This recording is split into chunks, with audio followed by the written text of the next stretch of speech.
Good morning, ladies and gentlemen, and welcome to the show. Today is Friday, 28th, January 2022. Thank you for tuning in. Now, we're going to run through the markets real quick here, and then we're going to talk about something that I'm going to call the machine. First of all, the S&P 500, it's up a little bit.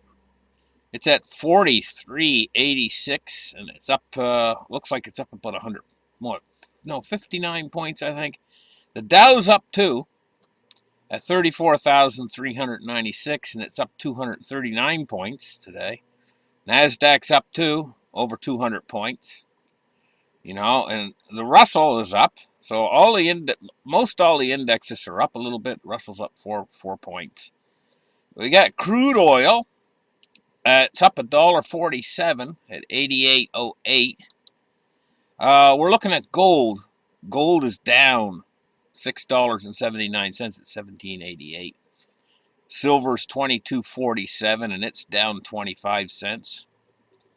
We got the U.S. Treasury bond, the 10-year U.S. Treasury bond, 1.78, and it looks like it's down 2 basis points. Running across the board here, we're looking at cryptocurrency. We're looking at Bitcoin. It's down. Looks like it's down just slightly at 36,960. Let's see. Where's our dollar index? Dollar's probably up just a little bit today. But anyway, let's move on. Let's talk about something. I'm going to call it an effect. An effect. And this effect is on an exponential. Now, how an exponential works is they use an illustration to describe an exponential function. They use an illustration of a football stadium. Say, a great big football stadium. And say you're up in the stands, way up in the air, looking down on the field. And there was a magic drop of water down there that doubled every 30 seconds or so, So first you have 1 drop of water, and then you have 2 drops of water. And you're sitting up there in the bleachers, way up above. How long have you got where that water keeps expanding before you'll drown? The water keeps doubling, 2 drops and 4 drops and 8 drops, 16 drops, 32 drops, so on, 64, 128 drops, and so on. It's on an exponential function. And so if it was on a steady function where the 1 drop becomes 2 drops, and then it becomes 3 drops, and then it becomes 4 drops every 30 seconds, you could be sitting up there in the bleachers practically forever. That's not an exponential. That's just a steady increase in the amount of drops. Be up there forever. But it's because it's doubling. That puts it on an exponential function. So you're sitting up there in the stands. I think they said you got like 45 minutes. But what's really interesting about that is, as the water's doubling, is it's the last few minutes before the water really, because it's still down there on the field, and maybe the players down there, a little bit of water around their ankles, but it's doubling every few seconds. And then all of a sudden, it really comes up fast in the last few minutes because of the exponential function. Well, the Fed started something back in 1913 when they met out at Jekyll Island and they talked over these secret missions. They created a monster that's on an exponential function. And what it does is it increases the monetary supply. It has to. It's the way the whole thing's set up. It's set up so that what we call money actually springs into existence from debt. It's a debt. It's the way this is. And what's happened is it's integrated. That system of central bank monetary supply has integrated itself into the entire world now and put us all on an exponential function. Well, now that we've been on this exponential function for like 100 years, we can actually see what it does. It enriches the rich, and that's what it was set up originally to do. It's a scheme. It's a Ponzi scheme. It enriches the rich, and it impoverishes the poor. But that machine that they set up will not stop. So we're at a period in time on this exponential function here where the rich, we can see the rich getting richer, we can see the poor getting poorer, but it's not going to stop. It's going to continue to get, and the rich people out there are starting to realize, hey, you know, this thing is set up in our favor, but it's not going to stop. It's going to keep going. It's a machine.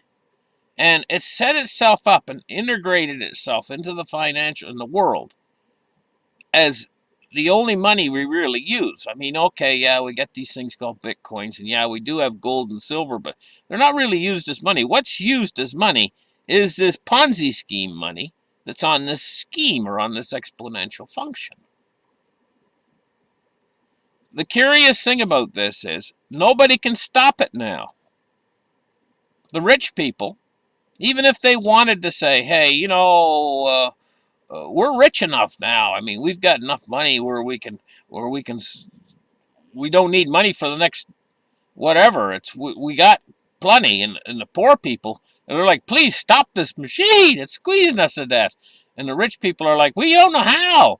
It's integrated itself now into the financial system that not any one of us, we didn't start it, by the way, the rich people are saying. We didn't start this machine. It was our ancestors that started this machine. But how do you stop it? How do you stop the machine? Oh, I don't know. How do you stop this machine? It's the whole financial system of the whole world. And if you stop it, well, the whole world crashes into an absolute chaos. Because it's the money, or what they call the money. But it's not really the money. I'm trying to get something across to you guys. This is something that's out of control, that we blame the Fed. We say, hey, you know, look at what the Fed's doing. But those elected officials in the Fed right now, they were elected in, this machine was already running. It was already set up and created. So you're going to blame anybody. Blame those guys that they're all dead now, by the way, who set this up and got it in motion and got it. They started the fire. These new guys, they have to keep the fire burning, because the fire goes out, we all perish, the whole world, if the fire goes out. They have to keep the fire burning. That means they have to keep adding more and more fuel to this thing. This is a monster that's out of control, the world's central banks. And these elected officials and stuff that are in these areas of control of this machine, they didn't do it, but they keep it running because it benefits them greatly. This machine benefits all of the rich. But at the same time, it's going to keep going. It's going to progress forward. So let's look forward. What will this thing do if it keeps running? And we can't stop it. Like I say, if you stop it now, the whole world crashes. And that's basically what a deflation would be. That's when the money all evaporates. All the money that they've created is all created in debt. If you start to pay the debt off, the money all disappears. This thing is an enormous trap that mankind is caught in. And not just all of us are caught in it. Not just the rich that are benefiting from it. The ones who keep the machine oiled and running have to, because if they don't, if they let it collapse, well, we would all perish anyway. So they have to keep it running toward an end. So how does it all end? Well, it keeps impoverishing the people worse and worse and worse. This is an effect of the machine. And because it's on an exponential, it's going to lead to this, something we call hyperinflation, which absolutely impoverishes everyone. It even starts to impoverish the rich in the end because their wealth doesn't keep up even with it. Even though and you have to keep growing this thing. What can I say? This thing is like something that it is a monster. And now it's out of control. And its fear is starting to enter into places like the places of power, like the Fed, because they can see what's going on. They can see that we're in control over a machine that's out of control, and it's going to destroy the system in one of two ways, either by inflation or by deflation.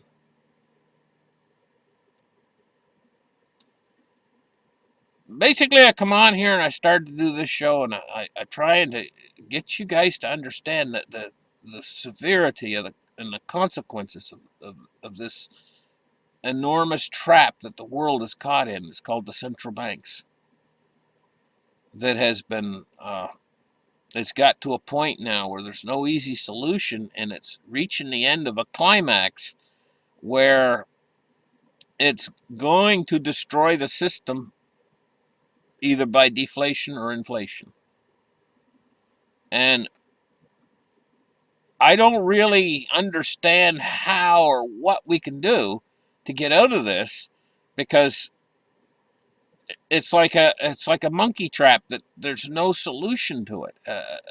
A central bank digital currency will not be a solution unless they back it with something and limit the supply, and they can't do that. Because they got to create enough monetary units to supplant the monetary unit they're replacing, so then it becomes a monetary unit that they're replacing. And they can't do it any other way. But they will, to try to buy us time. Right now, they're doing everything that they can do. They see the inflation coming. They see the desperacy it's going to cause in the people of impoverishing the people much faster. And this is all happening quickly. They're desperate to stop the inflation because they know that it ultimately can unseat them from power at a certain point. And so they're doing like a Hail Mary pass right now. They're desperate. You think the Fed is out there right now trying to cut and everything else because they want to? No, the elected officials in the Fed right now are caught in this trap, and they're trying to find a way out for everyone. And the best way out is to slow the inflation down, because they know it can run away and completely impoverish the people too quickly. If people are impoverished too quickly, like, frog in water, he can't feel the heat. But what happens if he does feel the heat, if the water heats up too fast? Ba-bing, he jumps. Well, that's the way with the people too, and if inflation runs away too fast, there's going to be trouble, So they see that right on front of their face, so they got to stop it. They got to get out there and at least give it a go at it to try to stop it. But they know that trying to stop it, they're going to start to crash the system. There's just no way out of this mess that was created back in 1913. It was, once they laid the foundation for that, they set in motion this machine that would destroy the system in the end. But evidently they didn't really, if they knew that, I'm pretty sure they must have known, because these guys that put this together, this machine, were geniuses. But they knew that over the next 100 years or so, while this thing was going through its early stages of multiplying, and we can see it on any chart we want to look at where it's chewing through the dollar. They knew in those initial stages that's how any exponential starts. It starts kind of with a flat curve, and then it slowly starts to bend upwards until it goes into a hockey stick. And they knew it would probably take 100 years or more before we'd hit that hockey stick moment. Now we're in the hockey stick moment where it's going straight up. But they didn't care, because they knew it would enrich their generations of their families out for at least 100 years. It's just like everybody out there. Buy now, pay later. That's how it works. I mean, the guy goes in and they says, well, okay, you can buy this car for $50,000 and you can step right into it right now, and you only have to make so many payments a month for extended off like 7 years into the future or whatever. But the guy wants it right now, so he takes it. Well, that's the way when they put this thing in back in 2000. No, back in 1913. They said to themselves, hey, we ain't worried about it. It's going to enrich us and our subsequent generations. Put it in, because we don't care what's going to happen 120 years from now or whatever. Heck with that. Put it in. Let's get it going, and let's get rich quick. And let the money pour in, because we'll create all the money with a debt attached to it. Now, what about paying off the debt? Well, you can't, because we're not going to create that money. We're just going to create, say we boil it down to $1. $1 bill. And say there's a 4% annualized debt attached to that $1 bill. Well, they create the $1 bill and the debt attached to it, but they don't create that extra money needed to pay off the debt. They just created the dollar. But there's a 4% per year, so 4 pennies attached to that dollar. They didn't create those 4 pennies. So what happens in the second year? Well, then it's 8 pennies. They didn't create those 8 pennies. And then you go 4 or 5 years further into the future, it's multiplying, it's accruing. The debt's accruing. And the money's not created to pay it off. So what do you got to do? You got to constantly create more, newer, bigger debt to keep paying off the old debt. You got to keep expanding it. You keep expanding it, and eventually it destroys all savers out there. You can't save in that currency any longer. And in the very final stages, the currency ceases to function properly as a unit of exchange or payment. At that point, the people that aren't on the right side of the trade, which meaning the people who aren't in the fresh new money supply that's coming out. In other words, they just wither away and die, because they're not getting any nourishment enough to keep up with the cost of inflation. So ultimately, that's where it's going. It's not only going to destroy the middle class. When we say it's going to destroy the middle class, we're talking about absolute destruction. Ultimately, in the end, that's what this and as far as the rich is concerned, they're going to have it all. Every morsel of food, everything. Well, that's not sustainable. And I mean, you can laugh about it and say, hey, they have it all, and these guys don't have any, and these guys just go out of existence. Yeah.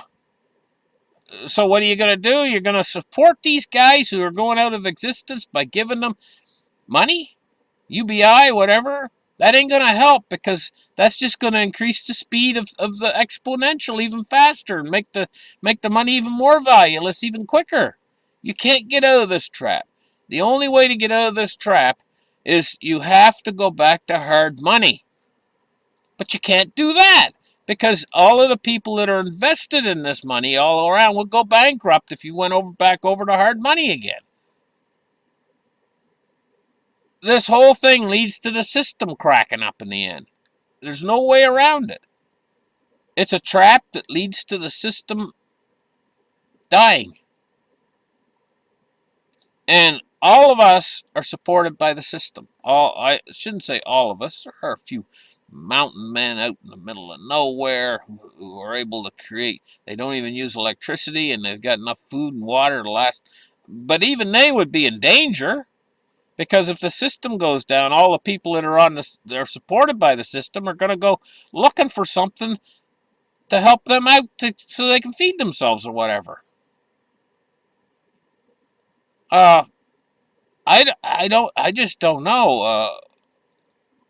Like my younger life, I didn't know about any of this. I didn't know that we were caught in a, and you can't really see it until it starts to get to that point of an exponential function where it's starting to grow enormously fast, and this trap is getting bigger and bigger, where everybody's starting to see it now. Starting to say, hey, the Fed's caught in a trap. Well, what does that mean? It means literally what it says. This is a trap. For the Fed, too. For all of us. This is a trap created by our ancestors. I don't know whether they call them evil geniuses or what they were trying to do, but how's this going to end? Well, the Fed's trying to buy time right now with it for all of us, for all our sakes, because the way this thing ends is either by inflation or by deflation. It's going to destroy the system. It's math. It has to. All Ponzi schemes come to an end. This is a Ponzi scheme. They've set our whole monetary system up worldwide as a Ponzi scheme. So ultimately, how does it end? Population reduction on a massive scale. How do you survive that? Well, you'd have to be in a remote location and have food and water. The world's going to go crazy, ultimately, in the end of this. When this thing finally breaks the system, either by inflation or by deflation. This is a monster we've got. This is one of the biggest problems. This is the biggest problem humanity has. It's a bigger problem than pandemics or disease. I mean, yeah, they could wipe out a segment of the population if we got a bad one, something that was I mean, they could have a pandemic that could be 10 times worse than what we just been through. And that wouldn't represent as big a problem as this problem with the money, what we call the money, because everything is done with money. This is the death of fiat currencies, and there's no way out of it. They're going to end, and what's going to come along to replace them can't be anything but hard money. Like, we have to go back to hard money. We're going to be forced to go back. They're all going to be forced to go back to hard money in the end, when this thing finally breaks. But the thing is like I say, we're going to have to rebuild the entire system again from scratch. And so during the early initial stages of that, rebuilding civilization from this end, your hard money might not be worth much. The only thing that might be worth something is is things like, I mean, the initial stage might last a year or two while we're trying to get back on our feet again after this thing utterly destroys us. And there's nowhere else for this to go. It has to happen. It's math. Why is it? Because it's creating leverage within the system. In other words, to keep it going, they have to keep bailing out. And that creates more and more leverage within the system. And as that leverage builds, it's like pressure. It wants to go in two directions, either inflate more or deflate completely. There's tremendous pressure on it to either deflate or inflate. And, this is what you're seeing happening in the stock market right now with these rapid rises up and then rapid falls down. What they call volatility is this pressure.